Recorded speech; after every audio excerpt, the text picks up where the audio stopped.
please take a seat for a moment, please? And just a reminder to the people sitting in the middle there, the two aisles, that when the music stops, we've got to take the two chairs away.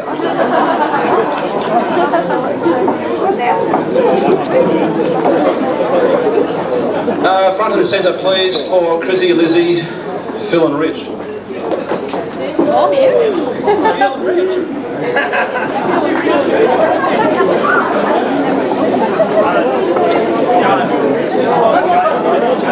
Look at the singing thing, am I? Three Johnny's cheers. No, they're not going to do a singing number.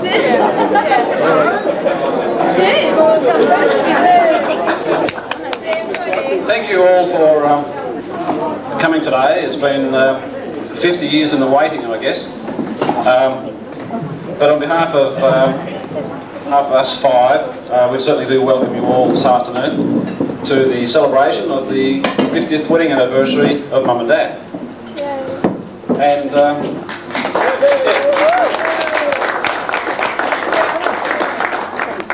gone into hiding, I guess.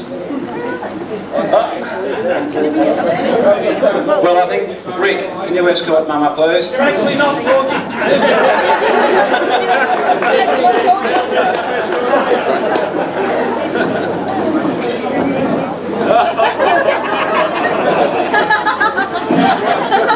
That is not an indication that the speech is going to be very long.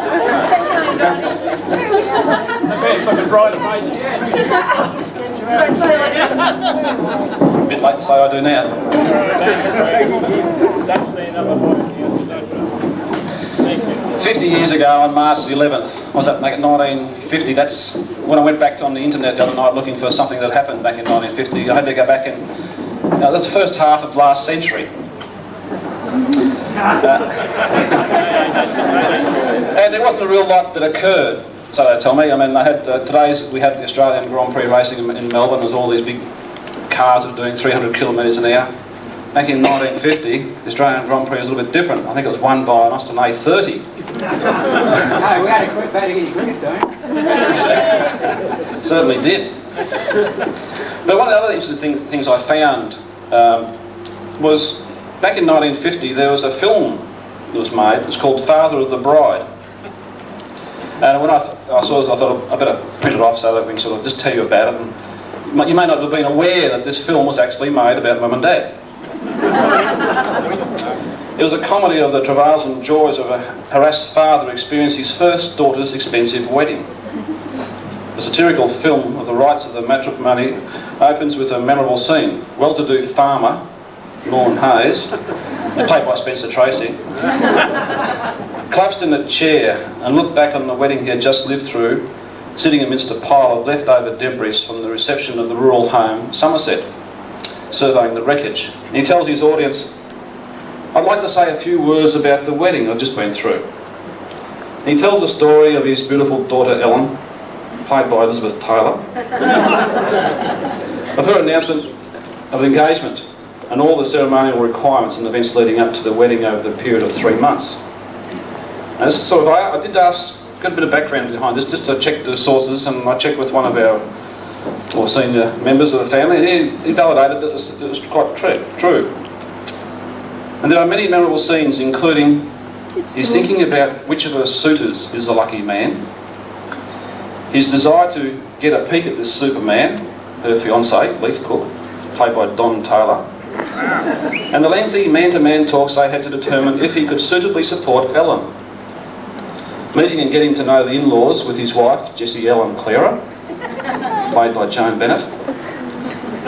The engagement party where he is advised, from now on, your only function is to pay the bills. His exasperated reactions to how everybody else is spending his money, creating the guest list and negotiating with the caterer for the event. An experienced caterer can make you ashamed of your house in 15 minutes, he said. Finally, and then Ellen's announcement that the wedding's off and the intercession of the couple's fight. His nightmarish bad dream about how disastrous the wedding ceremony might be. The midnight snack kitchen scene with Ellen and her pops over a bottle of milk, where she tells him, "Nothing ever phases you, does it?" The day of the wedding dawns with massive distractions, chaos, confusion over preparations in the house. His first look at his daughter in her wedding gown is wonderfully done. Norman feels ambiguity and confusion about losing his first daughter. What's it going to be like to come home and not find her there, he thought. Not to hear her voice calling, "Hi, Pops," as she came in. Suddenly he realised what he was doing. He was giving up Ellen. Something inside him was beginning to hurt. Ellen gives him one last adoring look as she comes down the aisle after the ceremony. But missing her throughout the entire reception, she calls him on her way to the honeymoon to say thank you and goodbye. "And Pops, you've been wonderful. I love you," she said. Norman thinks to himself, I guess I have known them most of my life. I was born at a fairly young age. That was a long time ago. Really? Yeah, but it's not that old. It's only young, it's all right. But we certainly, as a family, we've enjoyed it. And I guess to culminate today well, no, it's not culmination, is it? It's still going on. But to reach this stage at 50 years in the family is pretty remarkable, I guess. And I guess we put that down to the fun that we've had, back from all the various experiences, back in the shop and all the other fun and games we've had, firewood collecting, being knocked out by limbs, been resuscitated by brother-in-laws. But certainly it's been a wonderful day, and I think it's this whole weekend we've sort of been celebrating for a while. But we do thank you all most sincerely for coming. And I know that I really can't go without sort of letting the twins have a say. And I know Lizzie has something prepared, so Lizzie, please. Dad, sorry? You sing a song. I'd just like to say to Mum and Dad. No,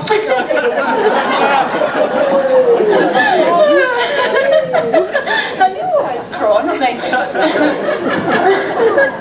To thank them for their support and the interest that they've shown to each of our families.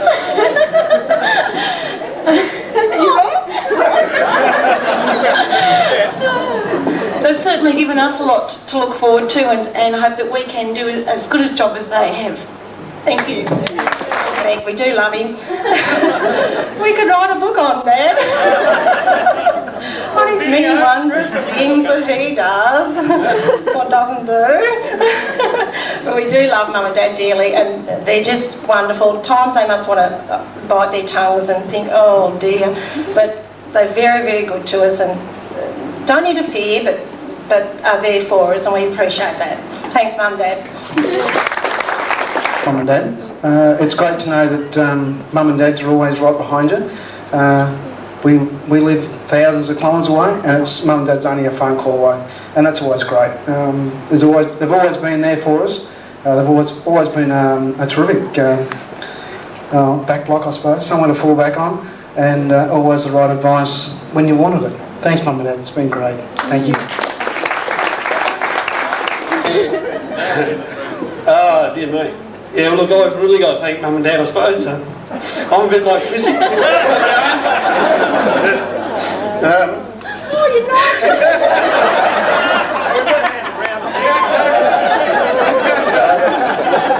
Especially over the last, 5 years, it's been pretty good. And I really need it. Thanks.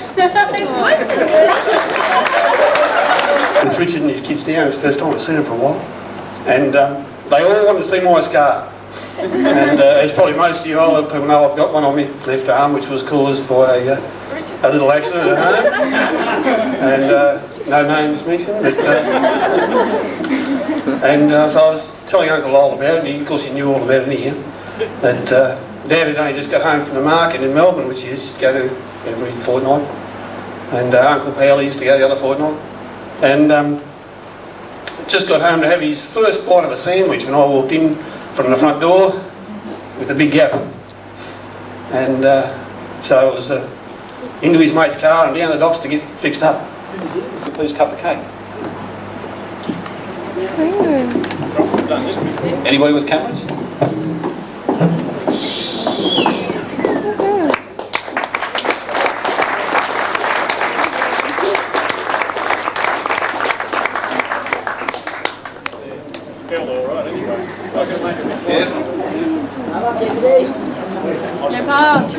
never much of a speaker, but anyway. I don't have it often very much to say, but anyway, now's my chance.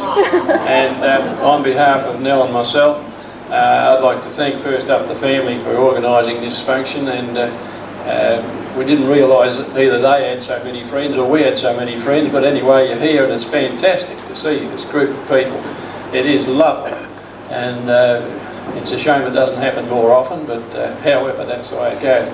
But look, you're from one end of the country to the other, and Richard, of course, is from Katherine, Northern Territory, and he's allowed to come home whenever he likes, of course, and bring the family with him, which he has done this time. But it's terrific to see all you people here sort of giving us a little bit of cheering on. You know, after 50 years, sometimes you need a little bit of cheering on because you're supposed to keep going. Somebody said the next 50 years is not quite as bad, but however, we don't think we'll make that. But it is lovely to see you, and thank you very much for coming and for letting me have a little bit of uninterrupted say as far as that's concerned, because I generally get cut short very quickly. That's enough, that's enough. But anyway, thanks Norm for acting as chairman, and appreciate that, and thanks to everyone. We are here with the lady of the moment, the great Nana, Mum and friend to everyone. Nana, great turnout here today. What do you think about today? Pretty good. It is so good to see all your friends here. All grandkids. Now, Pa said before he wants another 50 years. What do you think? No, thank you. No, thank you. Well, you've heard it from Nana.